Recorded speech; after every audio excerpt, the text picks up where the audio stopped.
अथ तृतीयोऽध्याय। तीसरा अध्याय।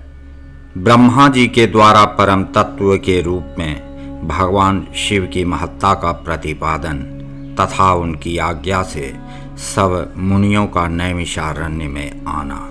ब्रह्मा जी बोले, मन के साथ वाणी जिनको प्राप्त किए बिना ही लौट आती है, जिनके आनंदमय स्वरूप को प्राप्त कर विद्वान पुरुष किसी से भयभीत नहीं होता, जिनसे ये सभी ब्रह्मा विष्णु रुद्र एवं इंद्रादि देवता उत्पन्न हुए हैं, एवं जो सभी के साथ पंच महाभूतों एवं इंद्रियों की सृष्टि करते हैं, जो सभी कारणों के कारण हैं, जो धाता एवं ध्याता दोनों हैं, जो अन्य किसी से कभी भी उत्पन्न नहीं होते, वे संपूर्ण ऐश्वर्यों से संपन्न होने के कारण स्वयं सर्वेश्वर हैं। हृदय आकाश में रहने वाले वे महेश्वर सभी मुमुक्षुओं के द्वारा ध्यान किए जाने योग्य हैं, जिन्होंने सर्वप्रथम मुझे पुत्र रूप से उत्पन्न किया और वेदों का ज्ञान प्रदान किया, तथा उन्हीं की कृपा से मैंने इस प्रजापति पद को प्राप्त किया है।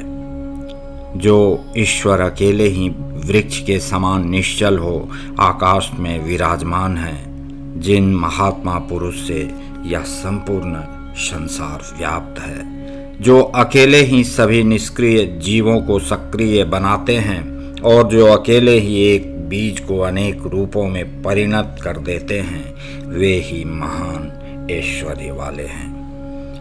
जो ईश्वर इन जीवों से युक्त सभी लोकों पर शासन करते हैं, वे एकमात्र भगवान रुद्र हैं, दूसरा कोई नहीं है। जो सर्वदा सभी लोगों के हृदय में सन्निविष्ट हो करके विश्व को देखते हुए भी दूसरों के द्वारा देखे नहीं जा पाते और जगत में अधिष्ठित रहते हैं, जो अनंत शक्तिशाली एकमात्र भगवान रुद्र काल से भी परे और आत्मा एवं आकाश आदि सभी कारणों में व्याप्त है, जिनके लिए दिन एवं रात्रि कुछ नहीं है, जिनके समान अथवा अधिक कोई नहीं है, जिनकी ज्ञान बल और क्रिया रूपा पराशक्ति नित्या तथा स्वाभाविकी है, जो क्षर एवं अव्यक्त हैं, अक्षर और अमृत हैं। इस प्रकार क्षर एवं अक्षर भाव से स्थित हैं, वे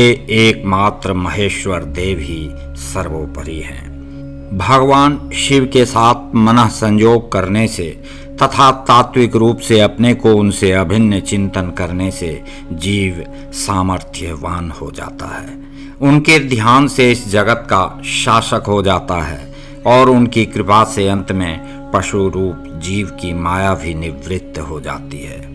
जिसको विद्युत सूर्य एवं चंद्रमा कोई भी प्रकाशित नहीं करता, किंतु जिसके प्रकाश से यह जगत प्रकाशित होता है, ऐसा सनातन श्रुति भी कहती है। ऐसे एकमात्र प्रभु महेश्वर महादेव ही जानने योग्य हैं। उनसे श्रेष्ठ कोई भी पद प्राप्त नहीं किया जा सकता है। वे सबके आदि स्वयं आदि एवं अंत से रहित, स्वभाव से निर्मल, स्वतंत्र, परिपूर्ण तथा चराचर विश्व को अपने अधीन किए हुए हैं। समस्त ऐश्वर्य से युक्त ये प्रकृति से भिन्न दिव्य शरीर वाले, लक्ष्य तथा लक्षण से रहित, स्वयं मुक्त, दूसरों को मुक्त करने वाले और स्वयं काल के वश में न रहकर काल के भी प्रेरक हैं। उनका स्थान सबसे ऊपर है तथा वे ही सबके आश्रय स्थान एवं सबको जानने वाले हैं। वे 6 प्रकार के मार्ग वाले इस संपूर्ण जगत के स्वामी हैं तथा उत्तरोत्तर उत्कृष्ट प्राणियों में सबसे श्रेष्ठ हैं। उनसे बढ़कर कोई दूसरा नहीं है। वे अनंत आनंद राशि रूप मकरंद का पान करने वाले भ्रमर हैं। वे अखंड गतिशील ब्रह्मांडों के पिंडीकरण में पंडित हैं और औदार्य, पराक्रम, गांधीर्य एवं माधुर्य के समुद्र हैं। इनके समान कोई भी वस्तु अर्थात परम तत्व नहीं है। और इनसे अधिक भी कोई वस्तु नहीं है। ये सभी प्राणियों में अतुलनीय हैं और राज राजेश्वर होकर विराजमान हैं। ये अपने अद्भुत क्रियाकलापों से जगत की सृष्टि करते हैं और पुनः अंतकाल उपस्थित होने पर यह जगत उनमें विलीन हो जाता है। समस्त जीव इनके वश में हैं। ये सबके प्रेरक हैं। ये परम भक्ति से ही देखे जा सकते हैं, अन्य उपायों से कभी नहीं। महात्माओं ने इनकी प्राप्ति के लिए ही व्रतों, सर्वविध दानों, तपों एवं नियमों का निरूपण किया है।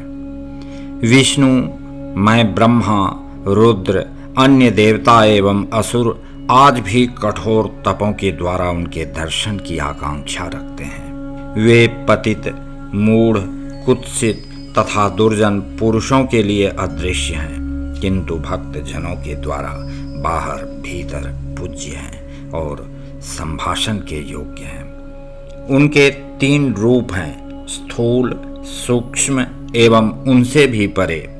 हम देवताओं से उनका स्थूल रूप दृश्य है, योगियों से उनका सूक्ष्म रूप दृश्य है, किंतु उससे भी परे जो उनका नित्य ज्ञानमय, आनंदमय एवं अविनाशी रूप है, वह तो उनमें निष्ठा रखने वाले, उनके प्रति परायण रहने वाले तथा उनके व्रत में आश्रित जनों के द्वारा ही दृश्य है। बहुत कहने का क्या प्रयोजन। उस परमात्मा का पर स्वरूप गुप्त से भी गुप्ततर है। शिवजी में भक्ति रखनी चाहिए, उससे युक्त प्राणी मुक्त हो जाता है। वह भक्ति शिव की कृपा से ही हो सकती है और उनकी कृपा भक्ति से उत्पन्न होती है। जैसे अंकुर से बीज और बीज से अंकुर उत्पन्न होता है। उस ईश्वर का प्रसाद प्राप्त हो जाने पर जीव को सर्वत्र सिद्धि प्राप्त हो जाती है। सभी लोग संपूर्ण साधनों से अंत में उसी को प्राप्त करते हैं। परमात्मा शिव को प्रसन्न करने का साधन धर्म है और वेद ने उस धर्म के स्वरूप का प्रतिपादन किया है। उसका अभ्यास करते रहने से पूर्व जन्मार्जित पुण्य एवं पाप में समता आ जाती है। उस साम्य से प्रसाद अर्थात प्रसन्नता या चित्त शुद्धि की उपलब्धि होती है। उससे धर्म की वृद्धि होती है और धर्म की वृद्धि को प्राप्त करके जीव के पाप का विनाश हो जाता है। इस प्रकार क्रम से बहुत जन्म जन्मांतरों में हुए पापों का विनाश हो जाने पर सांब सदा शिव में ज्ञान पूर्विका भक्ति उत्पन्न होती है। भक्तों के भावों के अनुरूप ही शिव का अनुग्रह प्राप्त होता है। उनका प्रसाद प्राप्त हो जाने पर ही कर्म का त्याग होता है, जिसमें फल वासना नहीं होती। यद्यपि भक्त स्वरूपतः कर्म करता रहता है। तदुपरांत कर्म फल के त्याग से जीव का शुभ संबंध शिव धर्म से हो जाता है। वह धर्म भी 2 प्रकार का होता है, एक गुरु की अपेक्षा से रहित तथा दूसरा गुरु की अपेक्षा रखने वाला। उसमें गुरु की अपेक्षा रखने वाला शिव धर्म गुरु की अपेक्षा न करने वाले से 100 गुना अधिक उत्तम है। जो गुरु की शिक्षा द्वारा शिव धर्म में तत्पर रहता है, वह शीघ्र ही शिव ज्ञान की प्राप्ति कर लेता है। ज्ञान युक्त हो जाने से मनुष्य को इस जगत में दोष दिखाई पड़ने लगता है। तदनंतर विषयों के प्रति वैराग्य हो जाता है और वैराग्य से भाव सिद्धि हो जाती है। भाव सिद्धि को प्राप्त हुए व्यक्ति की निष्ठा ध्यान में होती है, कर्म में नहीं। ज्ञान तथा ध्यान से युक्त मनुष्य को योग की प्राप्ति होती है। योग से पराभक्ति प्राप्त होती है। इसके पश्चात भक्ति की महिमा से शिव का प्रसाद उपलब्ध होता है। शिव के प्रसाद से जीव मुक्त हो जाता है और मुक्त हो जाने पर वह शिव के समान हो जाता है। इस प्रकार शिव जी के अनुग्रह का जो यह स्वरूप है, वह इसी प्रकार का है, यह कहना संभव नहीं है। मनुष्य की जैसी योग्यता होती है, उसी के अनुरूप उसे शिवजी का अनुग्रह प्राप्त होता है। कोई गर्भ में निवास करते ही मुक्त हो जाता है, कोई उत्पन्न होते ही, कोई बालक होकर, कोई युवा होकर और कोई वृद्ध होकर मुक्त हो जाता है, कोई पशु पक्षियों की योनि में मुक्त हो जाता है, कोई नरक में और कोई वैकुंठादि उत्तम लोक प्राप्त कर पुण्य क्षय हो जाने पर मुक्त हो जाता है, कोई पुण्य शेष होने पर अपने पद से च्युत होकर संसार में जन्म लेकर मुक्त होता है, कोई संसार रूपी मार्ग में क्रमशः जन्म मरण का चक्र प्राप्त कर धीरे धीरे मुक्त होता है। अतः मनुष्यों की मुक्ति अनेक प्रकार से होती है। ज्ञान और भक्ति के अनुरूप शिव की कृपा प्राप्त होने पर मुक्ति होती है। अतः इन्हें प्रसन्न करने के लिए वाणी, मन तथा शरीर के दोषों को त्याग कर स्त्री पुत्रों एवं अग्नियों के सहित आप सभी को शिवजी का ध्यान, उनमें निष्ठा, भक्ति, शिव शरणागति एवं मन से उनका ध्यान करते हुए समस्त क्रियाएं करनी चाहिए।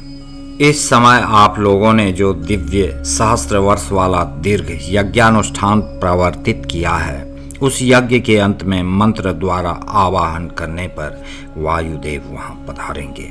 वे ही आप लोगों के कल्याण का साधन एवं उपाय बताएंगे।